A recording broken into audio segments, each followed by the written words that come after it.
हो ना हो ना.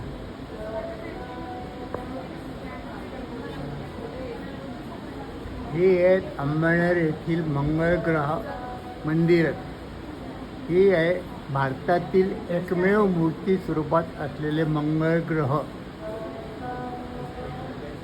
आणि ह्या त्यांच्या माता धरती माता आणि बाजूला त्यांचे गुरु पंचमुखी हनुमान. या मंदिराचे वैशिष्ट्य असे जे कुठेही पाहिलं जात नाही. इथे पार्किंगसुद्धा फ्री आहे. ते आग्रहाने पार्किंगमध्ये गाडी लावायला लावतात आणि त्यांची शिस्त मोडू नये म्हणून मी सुद्धा आग्रहाने पार्किंगमध्ये लावले. आणि विशेष म्हणजे ते फ्री आहे. संपूर्ण भारतात एकमेव असे मंदिर मूर्ती स्वरूपात मंगळग्रहाचे मंदिर अनेक ऐकलेले असतील तुम्ही, पण ते वेगवेगळ्या स्वरूपात आहे. इथे मूर्ती स्वरूपात बघा, पुन्हा एकदा दाखवतो मंगळग्रहाची मूर्ती.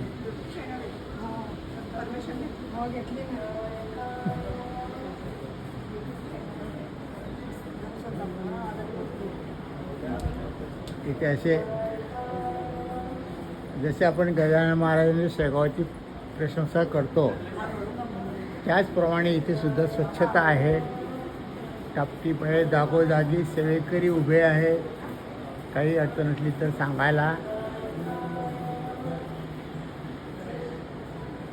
इथे हा भव्य असा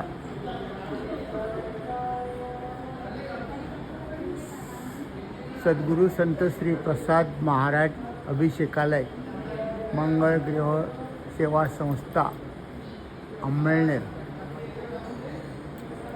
अंमळनेर आपल्याला माहिती आहे की सखाराम महाराजांसाठी प्रसिद्ध आहे आणि इथे परवाच न भूतो न भविष्यतो असा पाऊस झाला होता. या ठिकाणी महाप्रसादाची व्यवस्था आहे. सकाळी 9:30 ते महाप्रसाद संपेपर्यंत अंदाजे 2 ते 3 वाजेपर्यंत इथे मोफत महाप्रसादाची व्यवस्था केलेली आहे.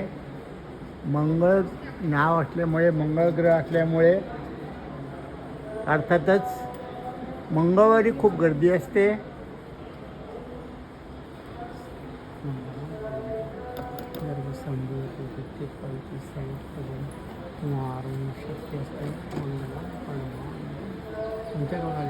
जळगावहून आलो आहे.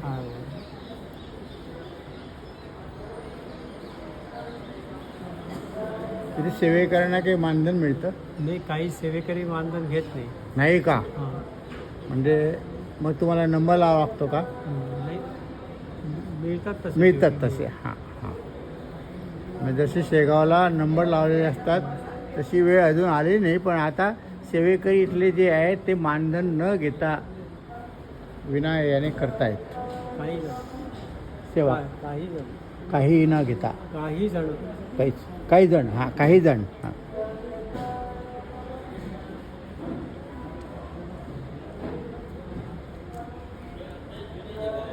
इथे अशा पूजेसाठी अभिषेकासाठी बॅचेस असतात. तुम्हाला एक विनंती आहे, सांगा. हा व्हिडिओ कुठे पोस्ट करू नका. नाही, विचारून घेतलंय मी. विचारून घेतो, परवानगी नाही घेतली. विदाऊट परवानगी करतच नसतं मी. मी यूट्यूबवर आहे ना. मागे एकदा टाकलाय मी 6 वर्षापूर्वी आणि आता परत एकदा टाकतोय. विचारून घेतले मी रितसर परमिशन घेऊन.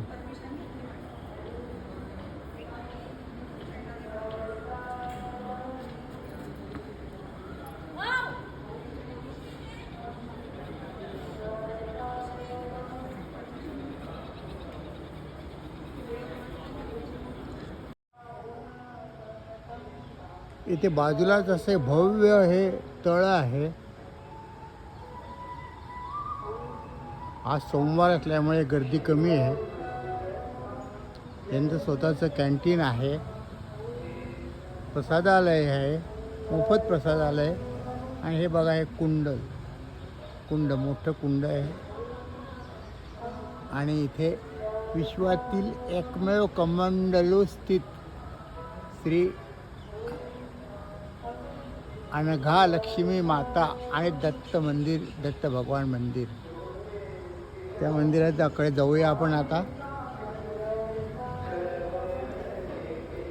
हे बघा, भगवान गुरुदत्त त्यांची मूर्ती, बाजूला अनघा लक्ष्मी माता,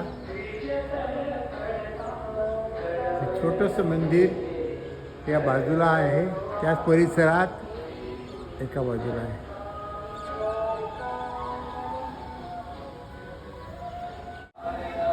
याच परिसरात असलेले हे कालभैरव मंदिर, भैरवी माता आणि कालभैरव भगवान यांचे असे हे मंदिर आहे. याच परिसरामध्ये असे अनेक छोटे छोटे मंदिरं आहेत. आपण आता पाहिले ते गुरुदत्तांचं मंदिर, कालभैरवांचं मंदिर, अशी छोटी छोटी अनेक मंदिरं आहेत. एक वेळास या स्थळाला नक्की भेट द्या. तुमच्या जीवनातील कष्ट दूर होतील, तुमच्या सर्व समस्या दूर होतील आणि मंगळग्रह देवाचे तुम्हाला आशीर्वाद मिळतील.